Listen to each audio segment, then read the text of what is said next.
വൈശാഖിന്റെ ഫീൽഡിൽ ഫുള്ള് നിറഞ്ഞിരിക്കുന്ന ഒരു സംഭവം ബിരിയാണി ചലഞ്ച്. ഓരോ ഫോളോവറിന് ഓരോ ഗ്രാം അരി വീതം ഈ ചെമ്പ് നമ്മൾ നിറച്ച് അർഹതപ്പെട്ടവർക്ക് പെരുന്നാളന്ന് ബിരിയാണി വെച്ച് നിങ്ങളുടെ പേരിൽ നമ്മുടെ നാട്ടിൽ കുറെ പേര് പരിഹരിക്കുന്നുണ്ട്. പല പല പുറത്തുനിന്നുള്ള രാജ്യത്തു നിന്ന് മണ്ണ് വരുന്നു. അൽഗോരിതം വൈസ് നോക്കുമ്പോൾ ഫോളോവേഴ്സ് കയറുന്നുണ്ട് എല്ലാവർക്കും. അറ്റ്ലീസ്റ്റ് 100 വരെ ഞാൻ കണ്ടു. അറ്റ്ലീസ്റ്റ് 100. സഞ്ജു സാംസൺ കമന്റ് ഇട്ടപ്പോഴത്തേനും സഞ്ജു സാംസന്റെ വക അരി റെലവന്റ് ആയിട്ട് നിൽക്കാനായിട്ട് പല പല കാര്യങ്ങളുണ്ട്. മെയിൻ പ്രശ്നം എന്ന് പറയുന്നത് നമ്മൾ ഇടുന്ന സാധനം കാണാൻ ആൾക്കാർ വേണമെന്നുള്ളത്. കുറെ പേര് ബിരിയാണി ചെയ്തപ്പോൾ ചേച്ചി മാറ്റി മന്തി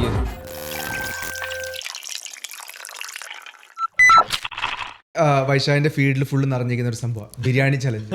ഒരു ഫോളോവറിന് 1 ഗ്രാം അരി വെച്ച് ഞാൻ നിറയ്ക്കും. ഒരു ഫോളോവറിന് ഒരു ഗ്രാം അരി. സോ അത് കോപ്പി ചെയ്യാനായിട്ട് ഒന്നുമില്ല. അതിന് കുറച്ച് സ്റ്റെപ്പ് 4 ഞാൻ ഓൾറെഡി നോട്ട് ചെയ്ത് വെച്ചിട്ടുണ്ട്. മേ ബി ഞാനും സംഭവം ചെയ്യും. സോ സ്റ്റെപ്പ് 1 എന്ന് വെച്ചിട്ടുണ്ടെങ്കിൽ കാര്യം പറഞ്ഞാൽ നമുക്ക് സുഖമായിട്ട് ചെയ്യാന്നുണ്ടായിരുന്നു.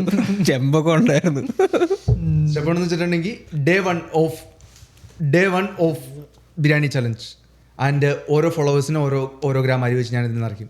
കഴിഞ്ഞ ഒരു ദിവസം കൊണ്ട് ഞാൻ കൂടിയത് 30,000 ഫോളോവേഴ്സാണ്. ആൻഡ് ദെൻ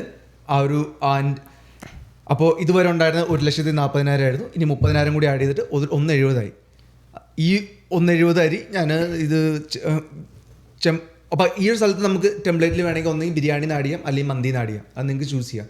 ആ സംഭവം എല്ലാ റീൽസും കണ്ടു വയ്ക്കുമോ സെയിം ടെംപ്ലേറ്റ് അല്ലെങ്കിൽ സെയിം ഫോർമാറ്റ് ഫോളോ ചെയ്യുന്നത്. ബട്ട് തന്നെ ആ ഒരു വീടുകൾ മാറ്റി വെക്കും. അതൊട്ടും മോശം കാര്യമില്ല. അവർക്ക് ഫോളോവേഴ്സ് കിട്ടുന്നുണ്ട്, നല്ല കാര്യം. അവർക്ക് ഫോളോവേഴ്സ് കിട്ടുന്നുണ്ട്, അവർക്ക് അവർ ബുദ്ധിയുണ്ട്. നമ്മളാരും ചെയ്യുന്നില്ല. അപ്പോൾ അത് നിൻ്റെ തോട്ട്സ് എന്താ അതിൽ? ഇല്ല, ഞാൻ മെയിനായിട്ട് ഇത് ഇടാനുള്ള കാരണം സോഷ്യൽ മീഡിയ ഗ്രോത്ത് അല്ലെങ്കിൽ ആൾക്കാർ സാധനങ്ങളെ മാർക്കറ്റ് ചെയ്യുന്നതിൻ്റെ അല്ലെങ്കിൽ നീഷ് എന്ന് പറയുന്ന ഒരു സാധനത്തിൻ്റെ ഇമ്പോർട്ടൻസ് എന്തുവാണ്. കാരണം ഞാൻ മുന്നേ പറഞ്ഞു നമ്മളിവിടെ പോഡ്കാസ്റ്റ് ചെയ്യാനിരിക്കുന്നു. ഇത് നമ്മുടെ ഒരു നീഷ് ചെയ്ത്. പക്ഷേ ഇതിൻ്റെ സക്സസ് റേറ്റ് എന്തുവാ നമ്മൾ കാണുന്നുണ്ട്. നമ്മളിത് ഗ്രോ ചെയ്ത് പോകണമെങ്കിൽ എന്ത് വേണോ നമ്മളിങ്ങനെ ഒരാഴ്ച ഇരുന്ന് പ്ലാൻ ചെയ്യുക. ഇത് അപ്പോഴാണ് വെറുതെ വന്നിട്ട് ഈ സെയിം നീഷിൽ തന്നെ ഒരു സ്പൂൺ എടുത്തിട്ട് സ്പൂൺ വെച്ച് ഞാൻ കുഴി എടുക്കും. ഓരോ ഫോളോവർ വരുന്നതനുസരിച്ച് ഓരോ കുഴി എടുക്കും. അങ്ങനെ ഫോളോവേഴ്സ് കൂടുന്നതനുസരിച്ച് ഇവിടെ ഞാനൊരു അണ്ടർഗ്രൗണ്ട് ബേസ്മെൻറ്റ് പണിയും. 1 മില്യൺ ഫോളോവേഴ്സായി ഒരാഴ്ച കൊണ്ട് സ്പൂണിൽ കോരുന്നതിന്. ഞാൻ ഓർക്കും ഇതൊക്കെ എന്താണിത്. ആ ഒരു പാറ്റേണിൽ തന്നെ കുറേ ആൾക്കാർ ഇപ്പോൾ നമ്മുടെ നാട്ടിൽ കുറേ പേര് പരിഹരിക്കുന്നുണ്ട്. പിന്നെ പല പല പുറത്തുനിന്നുള്ള രാജ്യത്തു നിന്ന് മണ്ണ് വരുന്നു. ഒരാൾ റോട്ടിൽ സ്പൂൺ വെച്ച് ഇത് ചെയ്യുന്നു. അതെന്തായാലും കുഴിക്കാൻ പറ്റത്തില്ല. പക്ഷേ ഒരു ഫോളോവർ കണ്ട് ഒരുത്തൻ ഈ റിവറിന്റെ അടുത്ത് ഇരുന്നിട്ട് റിവറിൽ നിന്ന് സ്പൂൺ വെച്ച് ഓരോ ഫോളോവർ വെച്ച് ഓരോ സ്പൂൺ വെച്ച് പോരും. എന്നിട്ട് കോരിയിട്ട് വെള്ളത്തിലേക്ക് തന്നെ ഇടും. അതിലേക്ക് തന്നെ ഇടും. പക്ഷേ അൽഗോരിതം വൈസ് നോക്കുമ്പോൾ ഫോളോവേഴ്സ് കയറുന്നുണ്ട് എല്ലാവർക്കും. അത് ചില കാര്യങ്ങളൊക്കെ ഉണ്ട്. അത് ഭയങ്കര സിമ്പിൾ ആണെങ്കിലും അത് എന്ത് പൊട്ടത്തരം രീതിയിൽ ആൾക്കാർ ഇത് എന്തുകൊണ്ട് കയറും നിങ്ങൾക്ക് തോന്നുന്നത്? റിലീജിയസ് സാധനം ആയതുകൊണ്ടാണോ അതോ നീഷിന്റെ ആണോ അതോ ആ ഒരു ഫുൾ സെറ്റപ്പ് അങ്ങനെ ആയതുകൊണ്ടാണോ? എന്തുകൊണ്ടാണ്? വീഡിയോ പ്ലേ ചെയ്തില്ലല്ലോ. ഏതാ? വീഡിയോ പ്ലേ അവരിപ്പോ 15 ദിവസം എന്തായിട്ടുള്ളൂ. 500K മുകളിൽ അവർക്ക് കുറേ പേര് ചെയ്യുന്നുണ്ട്. ആ ഒരു വീഡിയോ മാത്രം നമ്മൾ പ്ലേ ചെയ്തിട്ട് കാര്യമില്ല. എല്ലാവരും ടാർഗറ്റ് ചെയ്തെന്ന് പറയും. ഒരു അറ്റ്ലീസ്റ്റ് 100 വരെ ഞാൻ കണ്ടു. അറ്റ്ലീസ്റ്റ് 100. പക്ഷെ എനിക്ക് തോന്നുന്നു ഇവന്റെ ആണ് കുറെ കൂടെ നമ്മുടെ നാട്ടിൽ വൈറലായെന്ന് എനിക്ക് തോന്നുന്നു. സഞ്ജു സാംസൺ മെസ്സേജ് ഇട്ടെന്ന് പറഞ്ഞിട്ട് ആൾക്കാർ ഒരുത്തന്മാർ ചെയ്യുന്നുണ്ട്. സഞ്ജു സാംസൺ മെസ്സേജ് ഇട്ടുന്ന സഞ്ജു സാംസൺ ഇവരുടെ റൈസ് ചാലഞ്ചിന് മെസ്സേജ് സഞ്ജു സാംസൺ കമന്റ് ഇട്ടപ്പോഴത്തേനും സഞ്ജു സാംസന്റെ വക അരി എന്നുകൊണ്ട് അവർ മാർക്കറ്റ് അത് എല്ലാവരുടെയും സെയിം ടെംപ്ലേറ്റ്. അതാ പറഞ്ഞത്, എല്ലാവരുടെയും സെയിം ടെംപ്ലേറ്റ്. ആദ്യം തുടങ്ങുമ്പോൾ തന്നെ ആ ലൈൻ എന്താ ഞാൻ മറന്നുപോയി. അത് കഴിഞ്ഞിട്ട് ഇത് അതിന്റെ ആ സെയിം ടെംപ്ലേറ്റ് ജസ്റ്റ് വാക്കുകൾ മാറ്റി പറഞ്ഞു. കുറെ പേര് ബിരിയാണി ചെയ്തു. അപ്പോൾ ഒരു ചേച്ചി മാറ്റി വിട്ടു മന്തി ചെയ്ത്. എന്നിട്ട് ചിലവർ 2 ഗ്രാം അരിയാക്കി. എന്റെ ഇത് വർക്ക് ചെയ്യുന്നില്ല സിനിമയിൽ ഞാൻ 2 ഗ്രാം അരി. അപ്പൊ അത് വർക്കായി. അത് നല്ല കാര്യം. അപ്പോൾ അതാണ് സംഭവം. അതിന്റെ എന്തുകൊണ്ടാണ് വർക്ക് ചെയ്യുന്നത് എനിക്ക് തോന്നുന്നത് വെച്ചിട്ടുണ്ടെങ്കിൽ ഒന്നുമില്ല. എനിക്ക് തോന്നുന്നത് വെച്ചിട്ടുണ്ടെങ്കിൽ ആൾക്കാർക്ക് ആ ഒരു ആദ്യമായിട്ടാണ് ഇത് സംഭവം കാണുന്നത്, ഇങ്ങനെ ഒരു ചലഞ്ചിങ് സംഭവം. അപ്പോൾ കുറേ ഫോളോവേഴ്സ് വന്നു കഴിഞ്ഞാൽ ശരിക്കും കൊടുക്കുമോ ഇല്ലയോ എന്നുള്ള സംഭവം കാണാനും കൂടി അറിയാനായിട്ട് എനിക്കൊന്ന് സ്റ്റാർട്ട് ചെയ്യുമ്പോൾ അതായിരിക്കും. പിന്നെ അത് കഴിഞ്ഞാൽ പിന്നെ ഒരു പോയിന്റ് എത്തിക്കഴിഞ്ഞാൽ പിന്നെ നമ്മുടെ കയ്യിലല്ല എന്നുള്ളതാണ്. പിന്നെ നമ്മൾ വിചാരിക്കുന്നിടത്തല്ല ഈ ഫോളോവേഴ്സ് കൂടുന്നു നോക്കി. പക്ഷെ 1 കിലോ അരിക്ക് 1000 ഫോളോവേഴ്സ്. 1 കിലോ അരിക്ക് 1000 ഫോളോവേഴ്സ്. ഇപ്പൊ അവർക്ക് എത്ര 2 ചെമ്പ് നിറച്ച അരിയായി. അതായത് ഇപ്പൊ 500K ഫോളോവേഴ്സ്. 400K കഴിഞ്ഞു. 400K almost 500K 400 kilo അരിയായി. അല്ല 4 ലക്ഷം ഗ്രാം. 4 ലക്ഷം ഗ്രാമായി. 400 കിലോ അരിയായി. 400 കിലോ അരി എന്ന് പറയുമ്പോൾ 4 ചെമ്പ് വേണ്ടി വരും അല്ലേ? കമ്പനികൾ കോടികൾ മുടക്കുന്ന ഒരു റീച്ച് ഇത്ര 1 മില്യൺ ഫോളോവേഴ്സ് ഇട്ടാനായിട്ട്. ഇവന് 1000 കിലോ അരി. ഈ റീച്ച് തീരുന്നത് കൊണ്ട് 1 മില്യൺ ഫോളോവേഴ്സ് ആയി അവൻ്റെ അക്കൗണ്ടിൽ. ഇനിയിപ്പോൾ ഇത് കഴിയുമ്പോൾ ബ്രാൻഡ് ഡീൽസ് വരും. പെയ്ഡ് പ്രൊമോഷൻസ് വരും. ഇനി പിന്നെ എന്താ നോക്കാനുള്ളത്? പക്ഷെ അതൊക്കെ ഇവൻ ചെയ്ത് കഴിഞ്ഞിട്ട് ഒരു പോയിന്റ് കഴിഞ്ഞിട്ട് ഇവന് റെലവെന്റ് ആയിട്ട് സ്റ്റിൽ ഇരിക്കണമെങ്കിൽ എന്തെങ്കിലും ഇവന് സ്വന്തമായിട്ട് എന്തെങ്കിലും വേണം. മതിയല്ലോ, തുടങ്ങിയല്ലോ, ഇങ്ങനെ ഒരു സംഭവം തുടങ്ങിയില്ല. ഇനിയിപ്പോൾ പലയിടത്തും സപ്പോർട്ട് വരും. ഒന്നാമത് റിലീജിയസ് കാര്യം കൂടെ. സോ അപ്പോൾ പലയിടത്തും സപ്പോർട്ട് വരും, ഇത് വെക്കാനും അത് വെക്കാനും. പിന്നെ ഇത്ര ഫെയിമായി, ഇത്ര ചുരുങ്ങിയ ദിവസം കൊണ്ട് ഇത്ര ഫെയിമായി. പിന്നെ ഉള്ളതെന്ന് പറയുന്നത് കോണ്ടന്റ് ക്രിയേഷനാണ്. പിന്നെ അതിന് ഇനിയിപ്പോൾ ആൾക്കാരുണ്ട് ഹെൽപ്പ് ചെയ്യാനായിട്ട്, കോണ്ടന്റ് ക്രിയേറ്റ് ചെയ്യാനായിട്ട്, അല്ലെങ്കിൽ കൊളാബ് ചെയ്യാനായിട്ട് ഈ ആൾക്കാർ വരും. കാരണം ഇത്രയും ഇതായി കഴിയുമ്പോൾ തന്നെ ഓൾമോസ്റ്റ് നമ്മുടെ നാട്ടിലുള്ള കോണ്ടന്റ് ക്രിയേറ്റേഴ്സ് ആൾക്കാരെല്ലാവരും ആരെങ്കിലും കൊളാബ് ചെയ്യാനൊക്കെ ആയിട്ട് പോകും. പിന്നെ കോണ്ടന്റ് അങ്ങനെയാണല്ലോ വരുന്നത്. ഓരോ ദിവസം എന്തെങ്കിലുമൊക്കെ ചെയ്യുമ്പോഴത്തേക്കും അത് കോണ്ടന്റായി, അത്രേ ഉള്ളൂ. സോ ബട്ട് ഇവര് സ്റ്റിൽ സ്റ്റേ ചെയ്യുമായിരിക്കും at least for a significant amount of time. ഇവരിപ്പോൾ ഇങ്ങനെ തുടങ്ങി. ഇവൻ്റെ പോസ്റ്റ് ചെയ്തൊക്കെ നായത്തെ വീഡിയോ നോക്കിക്കഴിഞ്ഞാൽ ഇവരാദ്യം ഫുഡ് റിവ്യൂ ചെയ്തുകൊണ്ടിരുന്നത്. ഓരോ ഹോട്ടലിൽ പോയിട്ട് നമ്മുടെ നാട്ടിൽ ചെയ്യുന്ന ആൾക്കാർ ചെയ്യുന്ന പോലെ ഫുഡിന് റിവ്യൂ. മതിയല്ലോ, ഇനിയിപ്പോൾ അത് കണ്ടിന്യൂ ചെയ്താൽ പോരെ. ചുമ്മാ ഒരു വീഡിയോ ഇട്ടാൽ ആ വീഡിയോ കിട്ടും. നാട്ടില് റെസ്റ്റോറൻറ്റിൽ അടച്ചു കൂട്ടുക നേട്ട് അതൊക്കെ എത്ര നാളാണ് അതിപ്പോൾ.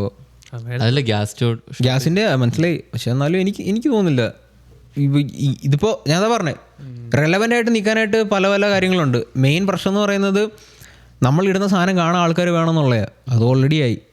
ഇനിയിപ്പോൾ ഉള്ളതെന്ന് പറഞ്ഞു കഴിഞ്ഞാൽ പുഷ് ചെയ്യുക, മാക്സിമം കണ്ടന്റ് ഇടുക, മാക്സിമം റീച്ച് കൂട്ടുക, അത്രേ ഉള്ളൂ. അതിനി വലിയ പാടുള്ള കാര്യമെന്ന് എനിക്ക് തോന്നുന്നില്ല. പാടുള്ള കാര്യമായിരുന്നു ഫോളോവേഴ്സിനെ കിട്ടുക എന്നുള്ളത്. അത് കഴിഞ്ഞല്ലോ. കാനഡയിൽ സ്നോ ഒരു ഇതുവരെയായിട്ടും ചെയ്തിട്ടുള്ള കാര്യം പറഞ്ഞു. ഏതാ ഒരു ഫോളോവറിന് തീർന്നു, ഈ വർഷത്തെ കഴിഞ്ഞ് അടുത്ത വർഷം കണ്ടുവരും. എടാ നീ ഇത് പബ്ലിക്കായിട്ട് പറയില്ല. ലാസ്റ്റ് ഡേ നാളെ ഇറങ്ങും ആൾക്കാർ. ഒരു ഫോളോവറിന് ഇല്ല, ഇനി ഇവിടെ കാര്യമൊന്നുമില്ല, വേറെ എല്ലാ ഫ്രണ്ട്സിലും പോണ്ടിരും. ആൽബർട്ട് വരുന്ന പോലെ കേട്ടോ, നമുക്ക് വേണം ചിലതൊക്കെ വീഡിയോകളൊക്കെ ഒന്ന് വൈറലാകുന്നതൊക്കെ കാണാം. ഞാനൊരു വീഡിയോ കണ്ടതാ, how to remove ball from left hand. 1 million view ആയി. എടാ എന്തുവാണ് അത്? എനിക്കറിയാം അല്ലായിരുന്നു കാബി അതുപോലെ അത് പുള്ളി ചെയ്തോണ്ടിരുന്നത്. പുള്ളി പക്ഷേ ഇതെന്ത് സിമ്പിൾ, ഇതിനെക്കാട്ടും എളുപ്പത്തിൽ എങ്ങനെ ചെയ്യാൻ പറ്റും, അതാണ് പുള്ളിയുടെ പുള്ളിയുടെ കമ്പനി ഇപ്പോൾ 900 million എന്നാണ്ടാ വിറ്റ്. പുള്ളി ബേസിക്കലി എനിക്ക് ഒരു $1 billion എന്നാണ്ടായി ഓൾറെഡി. ഒന്നും ആലോചിച്ചോളൂ, ഒന്നും ചെയ്തില്ല. പുള്ളി ആ കോവിഡിന്റെ സമയത്ത് ഒരു വെയർ ഹൗസിൽ വർക്ക് ചെയ്തുകൊണ്ടിരുന്ന ഒരു പയ്യനായിരുന്നു. അവൻ ജസ്റ്റ് കുറച്ച് വീഡിയോസ് റിയാക്ട് ചെയ്യാൻ തുടങ്ങി, പിന്നെ കൈവിട്ടു. പുള്ളിക്ക് വേറെ ഓപ്ഷൻ ഒന്നുമില്ലായിരുന്നു. പുള്ളിയുടെ ഒരു ലക്ക് പോലെയാ, അതെന്താ ദൈവം അനുഗ്രഹിച്ച പോലെ കാര്യം പറഞ്ഞു. പുള്ളി ഡിസ്ലെക്സിയ എന്ന് പറയുന്ന ഒരു അസുഖമുണ്ട് പുള്ളിക്ക് വായിക്കാനൊക്കത്തില്ല, പഠിക്കാനൊന്നും പറ്റുന്നില്ല പുള്ളിക്ക്. അപ്പം ഈ വഴി പുള്ളിയൊക്കെ സിമ്പിളായിട്ട് കുറച്ച് കാര്യം 4-3-3 എത്തി, റിയൽ മാഡ്രിഡിലും റൊണാൾഡോയുടെ ഒക്കെ കൂടെ. ഞാൻ ഹൗ ടു ഡ്രിങ്ക് വാട്ടർ അതിനെ കണ്ട് 1 million വ്യൂ ആയിട്ട് ഒരു വീഡിയോ ഞാൻ കണ്ടു. ഇപ്പോഴും യൂട്യൂബിൽ കാണും, എടുത്ത് നോക്കിക്കഴിഞ്ഞാൽ.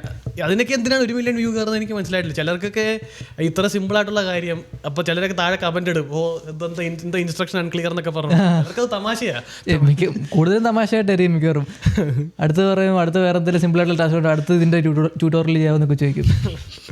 പക്ഷെ ആൾക്കാർക്ക് ഇതുപോലെ റിലേറ്റബിൾ ആയിട്ടോ ഒക്കെ ഉള്ള നീഷ് ഉണ്ടെങ്കിലേ കാര്യമുള്ളൂ. നമുക്ക് ഇങ്ങനൊരു സഡൻ ഗ്രോത്ത് ഉണ്ടാവണമെങ്കിൽ, ഇല്ലെങ്കിൽ നമ്മളിങ്ങനെ കിടന്ന് കഷ്ടപ്പെട്ടുകൊണ്ടിരിക്കത്തുള്ളൂ. ഇതൊക്കെ പക്ഷെ എനിക്ക് തോന്നുന്നത് ടെമ്പററി ആണെന്ന് എനിക്ക് തോന്നുന്നത്. ഇത് അധികാലം ഒന്നും നിൽക്കില്ല, അല്ലെങ്കിൽ അവൻ അത്ര പണിയെടുക്കണം ഇത് നിർത്തിക്കൊണ്ട്. അതേ ഞാൻ പറഞ്ഞേ, അവന്റെ കഴിവുകൊണ്ടിരിക്കും ബാക്കി. അതേ പറഞ്ഞേ, ഇവർക്ക് ഓണം വരുമല്ലോ, ഓണത്തിന് ക്രിസ്മസ് വരും, കമ്പനികളുടെ ഇത് വരുമായിരിക്കും. സദ്യ ഓരോ 100 ഫോളോവേഴ്സ് ഓരോ ഗ്രാം ഇത് വെച്ചിട്ട് ഞാനൊരു മാല റെഡിയാക്കും. ആ മാല ഫോളോവേഴ്സിന് തരും. എടാ ഒന്നും വേണ്ട, ഇപ്പോൾ ഇവന് ഇത്രയും ഫോളോവേഴ്സ് ഉണ്ട്, ഇവനൊരു മെർച്ചൻഡൈസ് തുടങ്ങിയാൽ മതിയല്ലോ. ഇവരെന്താണ് ഇവരുടെ നീഷ്, അല്ലെങ്കിൽ ഇവരെന്തിനാണോ ഇത് ചെയ്യുന്നത് അത് വെച്ചൊരു മെർച്ചൻഡൈസ് തുടങ്ങും. ഓക്കെ, ഒരു ഓൺലൈൻ സ്റ്റോറായി, അതിൽ നിന്ന് പോയി മേടിക്കും ആൾക്കാർ, സൈഡിൽ കൂടെ ഒരു വരുമാനം. പിന്നെ ബ്രാൻഡ് ഡീൽസ് വേറെ. പിന്നെ ഇതിൻ്റെ കൂട്ടത്തിൽ ഇവൻ യൂട്യൂബിൽ ഒരു ചാനൽ തുടങ്ങും, എന്നിട്ട് ഇതിനകത്ത് കൊണ്ട് ഒരു ലിങ്ക് ഇട്ട് കൊടുക്കും. എന്നിട്ട് നാളെ പോയി അവൻ അത് സ്റ്റോറി ഇടും. ഒരു 100,000 200,000 ആൾക്കാർ ആ സ്റ്റോറി കാണും. എന്നിട്ട് അതിൽ നിന്നൊരു കൂടിപ്പോയ അവനൊരു മാസം അല്ലെങ്കിൽ 2 മാസം കൊണ്ട് ഒരു 50,000 സബ്സ്ക്രൈബേഴ്സായി. അപ്പോൾ യൂട്യൂബായി, ഒരു മെർച്ചൻഡൈസ് ഇതായി. ജസ്റ്റ് ഒരു ഫൗണ്ടേഷൻ ഇത് മാത്രം ഉണ്ടായിരുന്നുള്ളൂ, ഇതിൽ നിന്ന് എന്തുമാത്രം പരിപാടിയായി. ബാക്കി കൊണ്ടുപോയാൽ പോരെ. പിന്നെ ബിസിനസ് ആണല്ലോ, പിന്നെ കോണ്ടന്റ് ക്രിയേഷൻ എന്നല്ല, പിന്നെ ഇത് ബിസിനസ്സായി. ഇത് ഇവർ പിന്നെ അതുപോലെ പറയുന്നുണ്ട്, നമ്മളൊരു പെയ്ഡ് പ്രൊമോഷൻ ചെയ്യുന്നില്ല, ആരുമായിട്ടും കൊളാബറേറ്റ് ചെയ്യുന്നില്ല, നമ്മൾ തന്നെ ചെയ്യാമോ എന്നൊക്കെ ഇവർ പറയുന്നുണ്ടായിരുന്നു. പക്ഷേ ഒന്നും ഫ്രീ അല്ല. ഇതിപ്പോൾ ചാരിറ്റി എന്ന് പറയുന്നതാണ് ഇല്ല മാർക്കറ്റിങ്. ഇതിപ്പോൾ ആൾക്കാർക്ക് പൈസ ഇല്ലാത്തവർക്ക് വേണ്ടി ഫുഡ് കൊടുക്കാനാന്ന് പറയുമ്പോൾ നമ്മളും കാണും വീഡിയോസ്.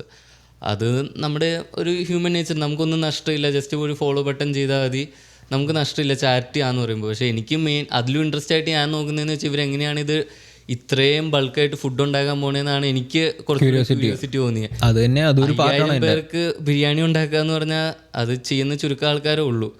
അപ്പോൾ അതിന് അത്രയും എക്സ്പീരിയൻസ്ഡ് ആയിട്ടുള്ള ഒരാൾ വേണം. അത്രയും അത് ബാച്ച് വർക്കൗട്ട് ആയില്ലെങ്കിൽ അത്രയും ഫുഡ് വേസ്റ്റ് ആവും. 5000 പേർക്ക് ഒരു ചെയ്യോ, 5000 പേർക്ക് ഒരു ചെയ്തില്ല എന്ന് പറഞ്ഞാൽ ഇനി ഒരു 3-4 മാസം എനിക്ക് ഇന്ന് 100% ചെയ്യും. ചെയ്യുന്നതാണോ? പക്ഷെ ചെയ്തിട്ട് 1000 പേർക്ക് കൊടുക്കണം, വേസ്റ്റ് ആവില്ല ഫുഡ്. അതാണ് എനിക്ക് തോന്നുന്നു 100% ചെയ്യും. ചെയ്തില്ലെങ്കിൽ അവർക്ക് എന്ത് കിട്ടും? ആൾക്കാർ അൺഫോളോ ചെയ്യത്തില്ല. ഇത് ഒരു 90% പേര് അൺഫോളോ ചെയ്യത്തില്ല. ഭയങ്കര വലിയ സീനാവൂലോടാ. ഒന്നും നഷ്ടമില്ല. അവർക്ക് റൈസ് കിട്ടുന്നുണ്ട്, മീറ്റും സ്പോൺസർ കിട്ടുന്നുണ്ട്, എല്ലാവർക്കും കിട്ടുന്നുണ്ട്. അതിൽ നിന്ന് ഒരു പൈസ ഉണ്ടാക്കി. 2-3 ദിവസത്തിൽ ഇത് വരത്തില്ലേ നമ്മുടെ ചെയ്യുന്നതാണ്. ചില ആൾക്കാര് ചെയ്യത്തില്ലായിരിക്കും. പക്ഷെ വൈശാഖ് ഇപ്പൊ ഇട്ട പുള്ളിയുടെ എനിക്ക് തോന്നുന്നു പുള്ളി ചെയ്യാൻ സാധ്യതയുണ്ട്. പുള്ളി ഇപ്പൊ ഇതിന് ഓൾറെഡി കുറെ പൈസ ഉണ്ടാക്കി, കുറെ ബ്രാൻഡ് പ്രൊമോഷൻ വരുന്നുണ്ട്. ഈ ഒരു ഇവന്റ് ഭയങ്കര വലിയായിട്ട് നടത്താൻ പറ്റും. 5000 പേരുടെ ഇവന്റ്, അത് വേറെ പ്രൊമോഷൻ. പക്ഷെ ഇവര് ഒരിടത്ത് മാത്രമല്ല, ഇവര് പറഞ്ഞു ഇവര് ഓർഫനേജസിൽ കൊടുക്കും. പിന്നെ അതുപോലെ പല ആൾക്കാർ റീച്ച് ഔട്ട് ചെയ്തിട്ടുണ്ട് ഓൾറെഡി ഇതുപോലെ കൊടുക്കാൻ വേണ്ടി. സോ അപ്പോൾ അങ്ങനെ ആയിരിക്കും. പിന്നെ ദൂരോട്ടുള്ള സ്ഥലങ്ങൾക്ക് റൈസിന്റെ കിറ്റ് കൊടുക്കും. ബട്ട് സ്റ്റിൽ എന്നാലും അതൊരു ഭയങ്കര വലിയൊരു തോട്ടായിരുന്നു. ഈ സമയത്ത് പടയെന്ന് പറഞ്ഞ് കയറിപ്പോയൊരു സാധനമാണത്. ഇതുപോലെ വീഡിയോ ഉണ്ടാക്കുന്നവർ എല്ലാവർക്കും തന്നെ ചാരിറ്റി ആയതുകൊണ്ടാണ് ഇത് കയറിപ്പോയത്. എടാ ചാരിറ്റി അല്ലടാ, ഇത് ഈ നീഷാണ്. ഇപ്പം ഇതിവൻ ഈ ഒരു സെറ്റപ്പിൽ ചെയ്ത് ചാരിറ്റി എന്നുള്ള ഒരു സ്കെയിലിൽ. മറ്റപ്പനെ ആലോചിച്ച് എനിക്ക് ആറ്റിന്ന് വെള്ളം കോരി തിരിച്ചൊഴിക്കുന്നവൻ ഒരു സ്പൂൺ, അത് 1 കിലോ റൈസിൽ എത്ര മണിയുണ്ട്? റൈസിന്റെ മണി കുഴി ഒഴിക്കുന്നവൻ. ഒരു നൂഡിൽസ് എത്ര മീറ്റർ ഇങ്ങനെ നീട്ടി വെക്കാൻ പറ്റും?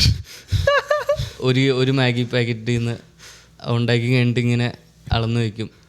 അങ്ങനെയൊക്കെ എന്നറിഞ്ഞോണ്ട് തിയേറ്ററിൽ പോയി റിവ്യൂ പറയുന്നു. അതിൽ വലിയ സാധനം. ഇന്നത്തെ എപ്പിസോഡ് നമ്മളിവിടെ റാപ്പപ്പ് ചെയ്യാണ്. ടേക്ക് കെയർ, എല്ലാവരും സുഖമായിട്ടിരിക്കുക, അടിച്ചു പൊളിക്കുക. And by.